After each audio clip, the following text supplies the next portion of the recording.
sunog na katawan at sasakyan ang nakita sa isang abandonado lugar. Ay, wow. Perfect turn.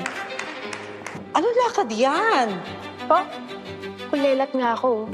Kailangan kong makaisip ng paraan kung paano manalo.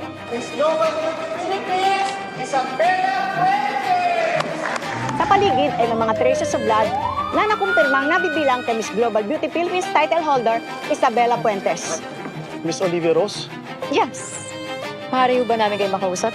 Alam mo, maraming nag-akala na ikaw nanalo kasi maganda yung sagot niyo.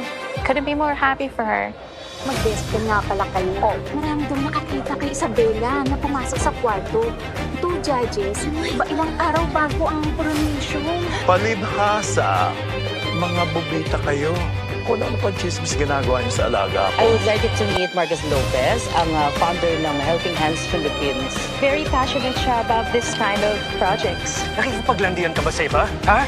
William, ano ba? Halata naman yung fuck that Marcos guy para lang makuha mo yung gusto mo! William! Huwag mo akong murahin! Ako, siguro, ano bang masarap? Boyfriend yan ng kaibigan mo, lalandiin mo pa rin ha? Hindi, halika dito. Bitawan mo yung best friend ko. Paano kung totoo na nagkadayaan? Maaari mo bang ikwenta sa amin ng buo? He did something that night.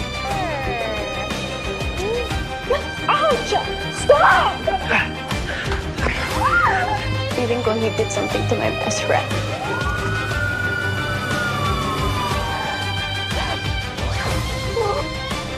If you're doing everything you can, this would not have happened! She's my best friend.